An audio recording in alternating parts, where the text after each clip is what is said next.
Vivalto Santé est né de médecins bretons pour un objectif qui était d'améliorer les établissements, d'avoir les moyens financiers et humains. Financiers parce que c'est des industries qui sont consommatrices de capitaux. Humains parce que c'est des métiers assez complexes. Et l'amélioration des établissements était le premier raisonnement. On avait du mal à continuer le développement, il y avait des décisions à prendre qui n'étaient pas toujours simples et faciles. C'est la seule clinique qui a été intégrée de cette façon-là, après une période de redressement puis de liquidation judiciaire. Disons que le fait d'être inclus dans un groupe nous donne une garantie de pérennité de notre outil. L'intégration au groupe Vivalto a été porteur, a apporté beaucoup d'espoir en fait. Même si on est reconnu comme étant une clinique importante et phare en chirurgie oculaire en France, il n'empêche qu'on sent bien que la clinique, par ses bâtiments, on est un petit peu en fin de cycle. On a essayé d'exploiter chaque centimètre carré ici. Et on s'est dit qu'effectivement, ça valait peut-être le coup à ce moment-là de passer la main et puis que quelqu'un d'autre arrive pour repartir sur un nouveau cycle. Et c'est ce qui a l'air de se passer.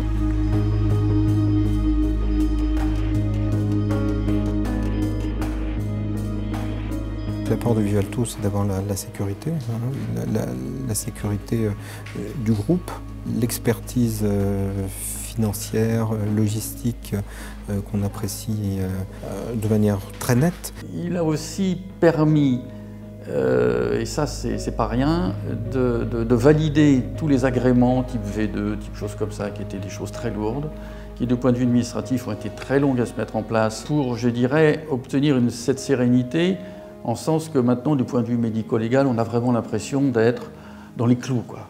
En termes de sécurité aussi, pour tout ce qui est intubation difficile, on a un matériel qui est aux normes, que je vous ai dit, on est vraiment dans les textes et dans les lois, ce qui nous permet d'aller travailler, même lorsqu'on est d'astreinte et qu'on est rappelé la nuit, en toute sécurité, parce qu'on sait que le matériel est là et qu'il a été vérifié, qu'il est opérationnel et que tous les contrôles ont été mis à jour. L'arrivée du groupe Vivalto, moi je l'ai ressenti comme un espoir, et notamment un espoir d'investissement plus important au sein de la clinique. Quand je suis partie de l'hôpital, moi je cherchais justement une structure de taille conséquente avec tout plateau technique à disposition, que ce soit en imagerie, au bloc opératoire, au laboratoire également. Le groupe Vivalto Santé a la volonté de vraiment accompagner les médecins dans leurs projets. La volonté de les aider, la volonté de leur donner les moyens de le faire. Et moi, j'ai pu le constater à travers un souhait que j'avais de développer la mise en place de pompes à morphine pour les patients des urgences, de pompes à morphine jetables. C'est extrêmement puissant et motivant de pouvoir avoir derrière soi un groupe qui vous aide à mettre en place ce type de pratique, qui améliore la prise en charge des patients, qui améliore la pratique quotidienne et qui va de toute façon améliorer la qualité et du travail et la qualité de prise en charge des patients.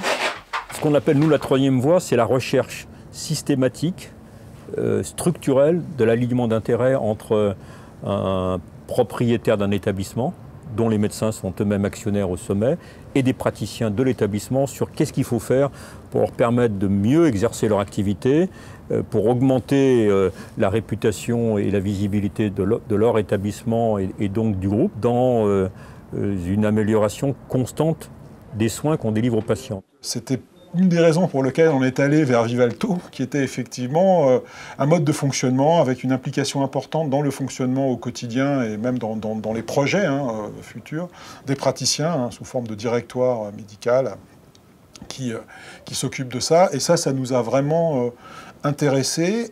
Et de ce que je vois jusqu'à maintenant, ça va dans ce sens-là. Donc on est plutôt content, quoi, et on espère que ça va rester comme ça, quoi, c'est clair. C'est un actionnariat médical en haut, 350 médecins, c'est 40% du capital, un poids considérable sur le plan capitalistique et à la fois un poids important dans le vécu de notre association. Le fait qu'on propose justement aux médecins d'être actionnaires du groupe, ça envoie un signal assez positif de volonté d'impliquer les médecins justement dans la politique du groupe. Je crois que c'est quelque chose d'important d'être actionnaire au niveau du groupe parce que cela va intervenir dans tous les raisonnements. Ça va fonder un esprit de groupe. On n'est pas un étranger ici.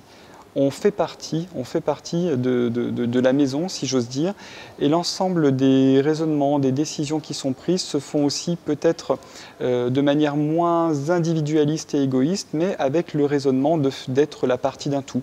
On se sent acteur du développement du groupe, donc ça génère une implication personnelle et professionnelle, enfin surtout professionnelle, plus importante. Ça me paraît important de s'investir dans son activité, tant sur le versant patient, malade, qui nous concerne vraiment au plus proche en tant que médecin, mais aussi sur le versant administratif, parce que finalement la clinique c'est notre outil de travail. Ouais, quand même mieux qu'il y a 2 ans, quoi. Certes, on était peut-être moins redevable, mais tout a un prix. Et surtout la sérénité du travail, quoi. Ça n'a pas de prix, quoi.